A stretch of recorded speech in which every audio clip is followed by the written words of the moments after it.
Good afternoon. I am Tamale Richards and I'm a pharmacist. Today we will be talking about prescription drugs.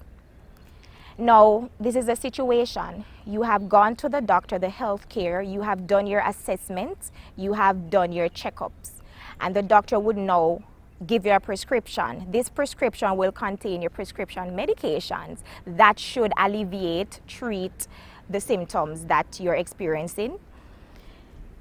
What are some tips that I want you to take home with you as it relates to prescription medications or going home with a prescription from your healthcare provider? I want to talk about herbal supplements being taken concomitantly or at the same time with certain medications.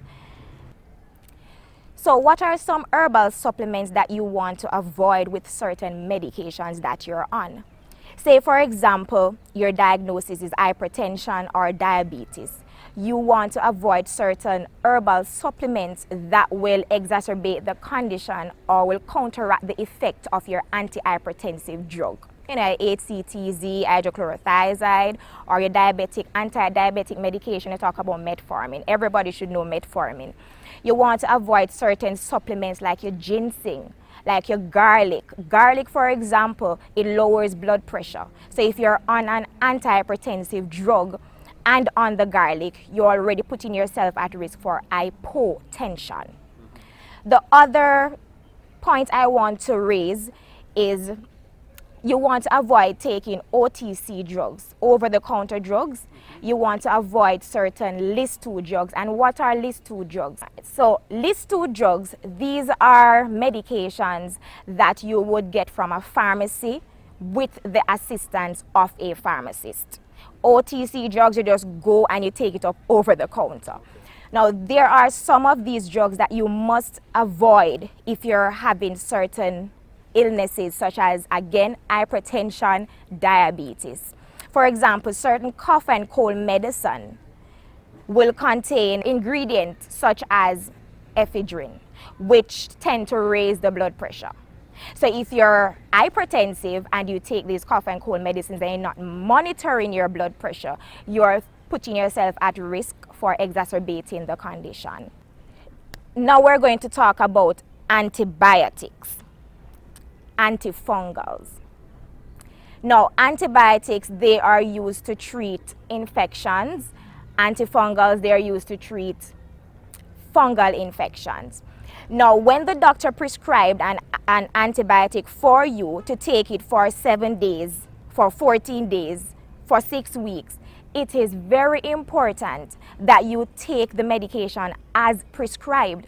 And usually antibiotics are given at intervals, for example, every 8 hours, every 12 hours. And that's because these medications, they are special. And you want to ensure that at all times, the concentration of these drugs are constant in your blood to get rid of the bacteria causing the infection. Now, usually, say for example, the antibiotic is prescribed for 1 week, 7 days. Midway, about the 4th day, you will or may oftentimes start feeling better. And guess what we tend to do? We throw away the remainder that's there.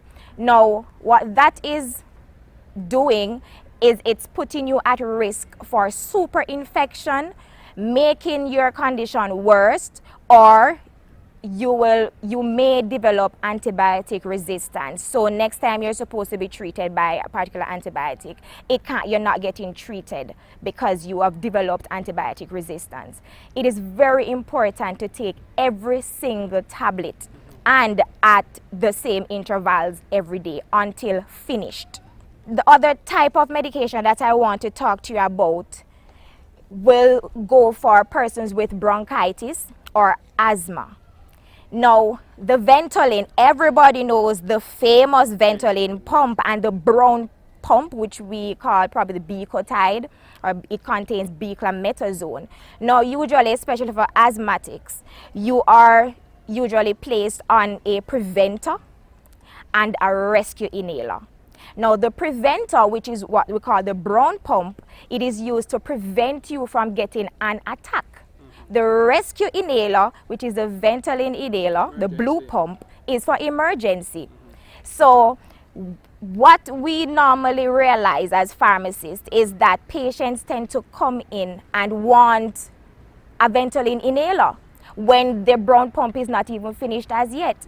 And you get to understand that persons do not take the brown pump, which is the preventer. So you will get the attack, and that forces you to use up the Ventolin inhaler, and that is not managing your illness properly.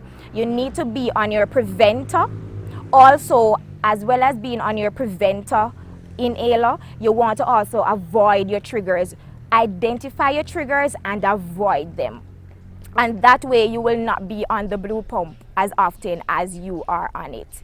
And finally, I want to talk to you about non-pharmacological management of an illness. What are non-pharmacological managements? This really include anything that does not include use of medication. So non-pharmacological management is usually coupled with taking your prescription drugs, or sometimes doctors may start off with non-pharmacological management, and if it doesn't work, then they will add prescription drugs. Non-pharmacological managements include like avoid smoking, diabetics, all persons with high blood pressure, you want to avoid smoking. Asthmatics, you want to avoid smoking, those with bronchitis. Use of alcohol is prohibited, especially if you have high blood pressure. You want to also engage in dietary modification where possible and exercise. So non-pharmacological management, ones that were just listed, they usually will help you to manage your disease better, and you will get better results from the therapy that you are engaged in. One person asks, if you're really hurting, you can just ignore the labels and still take more pills. What would you say to that? So I'm still feeling the pain. I took some this morning, I took some this afternoon, I took some tonight, but it doesn't seem like it's working. I can just take some, double up on it. Oh, no, it's important that you take your medications again as prescribed. So usually pain is subjective, we know that, and it will require different pain management for different patient population. However, if you are prescribed a pain medication, 1 tablet 3 times daily, do not exceed 6 tablets. It's important not to exceed 6 tablets. If you do, you are putting yourself at risk for experiencing adverse effects or side effects of the drugs, and you do not want that. So in a case where you're prescribed a pain medication and you take it as directed, you need to go back to your healthcare provider and explain to him or her that your pain is not being alleviated by the medication prescribed. Someone also asks, are natural supplements always a safer choice versus the regular medication? Natural supplements, the issue, because really and truly most drugs, they are derived from natural supplements, the herbs around. However, the difference between a natural product and a medication, a drug, is that natural herbs, yes, they contain the active ingredients, but they also may contain toxins. So when you brew that leaf, that herbal leaf, and put a little sugar in it, mix and drink, you're not sure how much toxin you are consuming, which may damage organs such as your liver. My doctor doesn't need to know the vitamins which I take. Wow. The vitamins that you take. Now, vitamins usually that would come as multivitamin may contain ingredients that may interact with your illness, either exacerbate it or cause the drug that you're on not to work properly. So you want to ensure to discuss every supplement, every vitamin that you're on with your healthcare provider, even with your pharmacist. Thank you so much for joining us today, Tamily, and sharing with us on the prescriptive medication.